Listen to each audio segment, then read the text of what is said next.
মাস্টারমশাই। আজও দেরি হয়ে গেল অর্ধেন্দ্রবাবুর। ইদানিং রোজই এরকম দেরি হয়ে যাচ্ছে, ঘুম ভাঙতেই চায় না। সকালে উঠে হাঁটুতে আর গোড়ালির নিচে অনেকক্ষণ একটা আড়ষ্ট ব্যথা খুব দুর্ভোগে ফেলে। তারপর 12 ঘর একখানা কলের 12 আরি সংসার, বস্তির টালির ঘর, এ কাজ সে কাজ সেরে অর্ধেন্দ্রবাবুর বড্ড দেরি হয়ে যায়। আজও দেরি হয়ে গেল অনেকটা। ছাত্রের বাড়ি অনেকটা পথ হেঁটে যেতে হয়। রিক্সায় গেলে নগদ 2 টাকা, তার চেয়ে ভালোই হাঁটা। ইদানিং বয়স তো আর কম হলো না, হাঁটার গতিও গেছে কমে। চোখের শক্তি যেন এসেছে অনেকটা কমে। ছাত্রীর বাড়ি সকালের এই পড়ানোটুকু নানান দিক থেকে অর্ধেন্দ্রবাবুর ভারী প্রিয়। স্বামী স্ত্রী দুজনেই সান্যাল বাবুরা ভদ্রলোক। পড়াতে গিয়ে কিছুক্ষণ পরেই ছাত্রের মা ঘরে এসে নিজের হাতে দিয়ে যান সুন্দর কাপ প্লেটে চা, সঙ্গে অন্তত 2খানা ভালো বিস্কুট। সারাদিনে আর তো একটা চা খাওয়া খুব হয় না অর্ধেন্দ্রবাবুর নিজের। একলা সংসারের চাটায় কোনো পাঠ রাখেননি। অর্ধেন্দ্রবাবুর এই ছাত্রটি নিখিলেশ এমনিতেই খারাপ নয়, দিন দিন বড় অমনোযোগী হয়ে পড়ছে, রেজাল্টও ভালো করছে না। এমনি নিখিলেশের মা অনেকবার হাসি মুখে অভিযোগ জানিয়েছে ছেলের বৃদ্ধ টিউটারের কাছে, আপনি মাস্টারমশাই একটু ভালো করে দেখুন ওকে, আর একটু সময় দিন, ও তো পড়েই না। আপনি এলে ও যেটুকু ওর পড়া। তারপর দিন দিন বড্ড অবাধ্য হয়ে আর জেদি হয়ে উঠছে, আপনি একটু কড়া হন মাস্টারমশাই। আজ মিত্তির পাড়ায় ঢুকেই অবনী ডাক্তারের চেম্বারে ঘড়িটা দেখলেন, না সত্যিই আজ খুব বড্ড দেরি করে ফেলেছেন। নিখিলেশের পরীক্ষা সামনেই। বারান্দায় চটিটা রেখে ঘরে ঢুকে অর্ধেন্দ্রবাবু বসলেন তার নির্দিষ্ট চেয়ারে। ঘরের টেবিলে উল্টো দিকের চেয়ারে নিখিলেশের নেই। মিনিট কয়েক পরে নিখিলেশের মা ঢুকলেন, হাতে চায়ের কাপ প্লেটে নিয়ে এসে মাস্টারমশাই, গৃহকর্ত্রীর কণ্ঠস্বরে যেন কেমন থমথমে ভাব। মাস্টারমশাই জিজ্ঞাসা করলেন, নিখিলেশ বাড়ি নেই?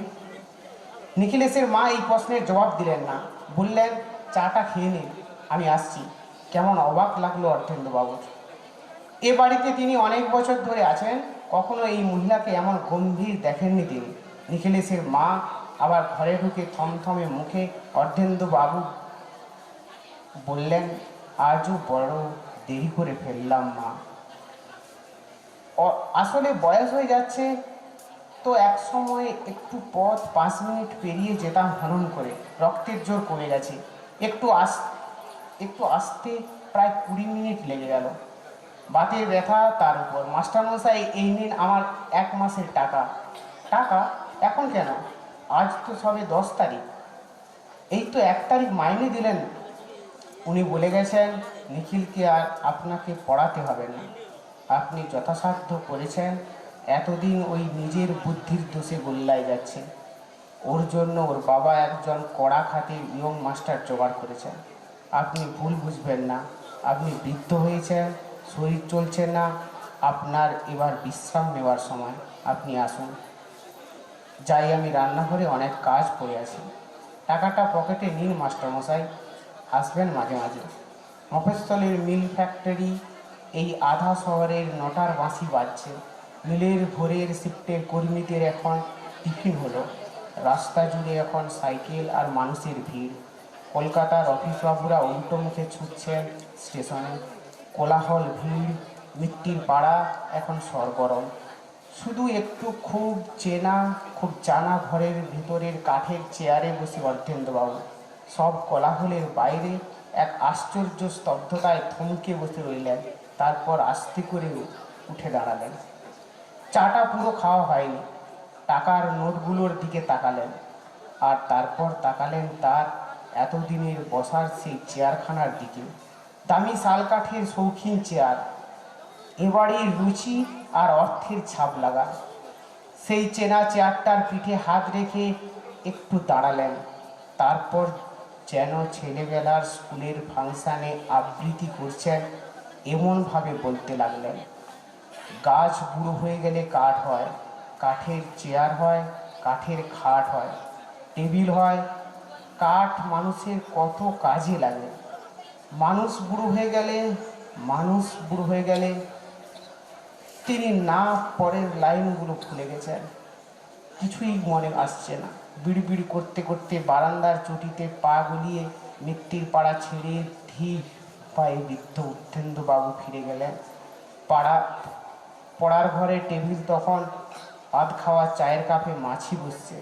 পেপার ওয়েটে চাপা পড়া 5টা 10 টাকার নোট হাওয়ায় কাঁপছে। নমস্কার।